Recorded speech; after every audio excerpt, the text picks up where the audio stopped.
Y es que te quiero escapar. You knew this would happen? Everything changed. Es William Mann, de Missouri.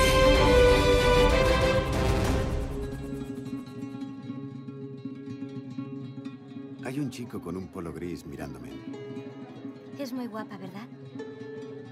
¿Qué haces en Atenas? Soy guía turístico. ¿Eres americano? ¿Tú le crees? Pregúntaselo tú mismo. El domingo va a enseñarnos el mercadillo. I play Rydell Keener in Two Faces of January, and I'm, I guess from my point of view, the story starts with my character Rydell Keener being in Athens, and he's an American abroad, expat basically. He's been living abroad for a couple years, and in that kind of great Patricia Highsmith way, he's someone that's in search of an identity, and you know, looking for not only inspiration but just a sense of self, and I think when he meets Chester and Colette, he finds, you know, he finds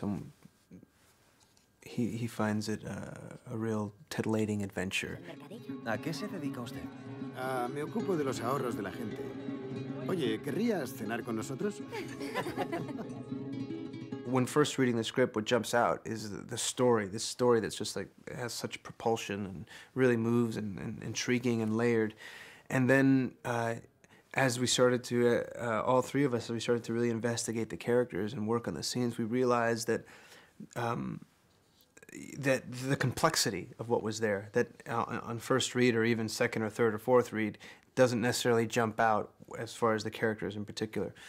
But I think there's something intuitively that we all knew because, you know, as soon as I read it, I was like, I would love to be in this, because movies like this aren't really made anymore. I mean, such a classic film, psychological thrillers like this. Represento a unos clientes muy descontentos que invirtieron su dinero con usted. Tenga más cuidado con quien hace negocios.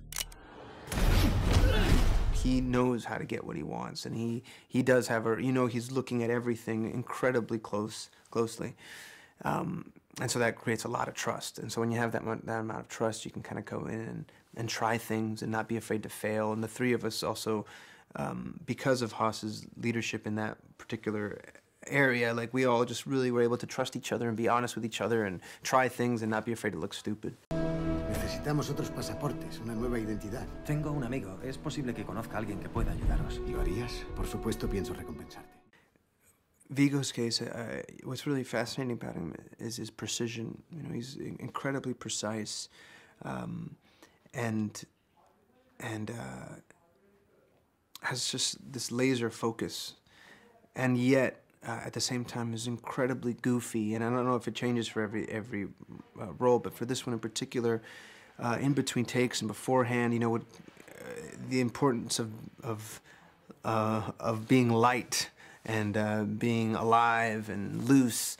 I think that for me was really interesting to see that juxtaposition between this kind of precision and laser focus, and then also this need to be kind of irreverent and subversive with the material and with the character, and when you see it on screen, it just really translates.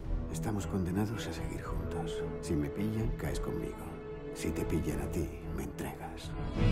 I find her to be just, again, someone that works their butt off. Every once in a while, you know, she'd have her script, and I would kind of just sneak a peek, and just be tons of notes everywhere. And so she does so much work, and yet at the same time, is able to hide that so well, because what she does is so spontaneous and not planned and not premeditated and just in the moment. And yet there's been a huge foundation that she's created for her character, and has a real solid idea of where her choices kind of come from. Oye, ¿por qué no la dejas en paz? No vuelvas a hablarme jamás de ese modo. Okay. For me, even initially in doing the movie, apart from the fantastic story and the people who were working on it, was the locations we were going to get to shoot at. Unusual places, none of which I had been to other than London. But that was so exciting, and such a neat thing to be able to film inside the Parthenon, you know, which has been closed for decades now, and the ruins of Knossos, the actual ones. I think that was our first day, was in the ruins of Knossos, and then being in Turkey. In the Grand Bazaar, having the entire Grand Bazaar shut down. I mean, we happened to be there. They timed it out so well that there was a holiday, and so we got to just roam around this giant bazaar when it was all quiet and silent. All those things just added to the mystery and the excitement of the process. ¿Hasta dónde sabías tú? ¡Chester! ¿Dónde está? ¿Qué pasa? Deberías haberme matado cuando pudiste.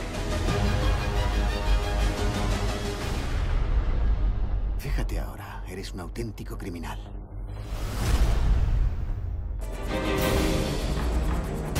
Y es que te quiero, Scapla. You knew this would happen?